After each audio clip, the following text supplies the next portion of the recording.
জিয়াউর রহমান, না তারেক জিয়া, না বেগম জিয়া, না গোলাম আজম, কেউ ছিল না 1971 সালে।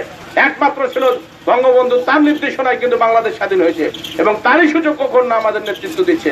আপনাদের বিদ্যুৎ, রাস্তাঘাট, আপনাদের সন্তানের পড়ালেখার খরচ এমন একটা সময় আসতে যাচ্ছে যখন শুধুমাত্র আপনারা স্কুলে পাঠাবেন সন্তানকে। আমরা টিফিন বক্স দেওয়া শুরু করছি, অদূর ভবিষ্যতে টিফিনেরও ব্যবস্থা হয়ে যাবে। আপনাদের খালি সন্তানদেরকে স্কুলে পাঠাবেন, বাদ বাকি সমস্ত কিছু দায়িত্ব সরকার নেবে। আওয়ামী লীগ সরকার নেবে, জননেত্রী শেখ হাসিনা নেবে। আর কেউ বিনা চিকিৎসায় মরে না, মরে কেউ। আগে গ্রামকে গ্রাম কলেরা যদি হইতো, ডায়রিয়া হতো, হসপিটাল নিতে নিতেই কিন্তু মানুষ মারা গেছে। আর এখন বাড়িতে 33 প্রকার ওষুধ আপনারা ফ্রিতে পাচ্ছেন, বাড়ির মধ্যে বসে থেকে চিকিৎসা পাচ্ছেন। আজকে হসপিটাল 33 থেকে 50 শয্যা করেছে, আমার 4 উপজেলায় করা হয়েছে। আজকে যদি বাড়িতে আগুন ধরে, যার জন্য ফায়ার স্টেশন নবাবগঞ্জে দিয়ে দিছে, সমস্ত উপজেলা একটা করে ফায়ার সার্ভিস স্টেশন হয়েছে। আজকে প্রত্যেকটা জায়গায় মুক্তিযোদ্ধারা যাতে ভালোভাবে তাদের অবস্থান করতে পারে, যার কারণে সুউচ্চ একটা 5 তলা 6 তলা বিল্ডিং করে দিয়েছে মুক্তিযোদ্ধাদের থাকার জন্য। আবাসন একটি ঘর করা হচ্ছে, আবাসন একটি প্রকল্প নেওয়া হয়েছে।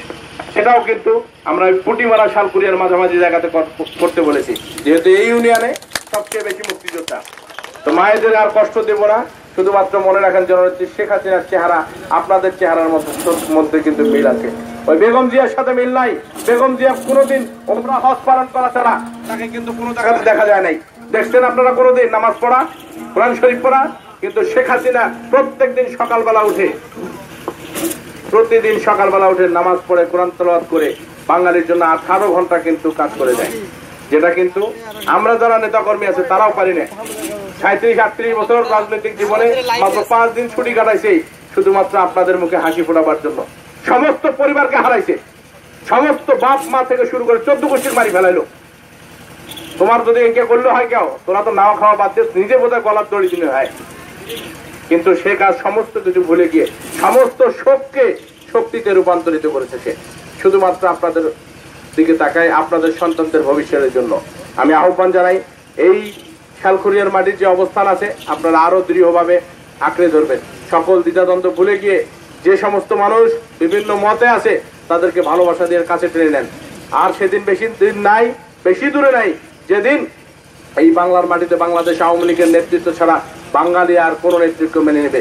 সমস্ত নেতৃত্ব ভুলে আবারও 1971 সালের মতো এই বাংলাদেশে শুধুমাত্র বাংলাদেশ আওয়ামী লীগের নেতৃত্ব দিয়ে যাবে ইনশাল্লাহ। সেই প্রত্যাশা রেখে আপনাদের সকলের মঙ্গল কামনা করে পরিশেষে জননেত্রী শেখ হাসিনার জন্য সকলের কাছে দোয়া চাই। কারণ এই যে বিদ্যুতায়ন, এই যে উন্নয়ন, এই সবকিছু চালিকা শক্তি হল জননেত্রী শেখ হাসিনা মাননীয় প্রধানমন্ত্রী। আগামীকাল দিনাজপুরের মাটিতে এই বন্যা কবলিত এলাকা পরিদর্শনের জন্য আসছে। আমরা এখানে অনেক মানুষকে দাওয়াত করেছি যে তার অনুষ্ঠানে উপস্থিত হয়ে অন্তত পক্ষে তাকে এক নজর দেখার জন্য, তার কথাগুলো শোনার জন্য। তার মাধ্যমে যত ক্ষতিগ্রস্ত মানুষ আছে নিশ্চয়ই তারা এটার একটা ফল তারা পাবেন। সেই ক্ষতিগুলো যতটুকু পারা যায় আমরা সরকারের পক্ষ থেকে পূরণ করবার। অনেকের বাড়ি ঘর নিচু হয়ে গেছে, অনেকের ফসল চলে গেছে। শুভ বিদ্যুতায়ন ঘোষণা করে আমার বক্তব্য এখানে শেষ করছি। জয় বাংলা, জয় বঙ্গবন্ধু, জয় হোক মেহনতি মানুষের জয়।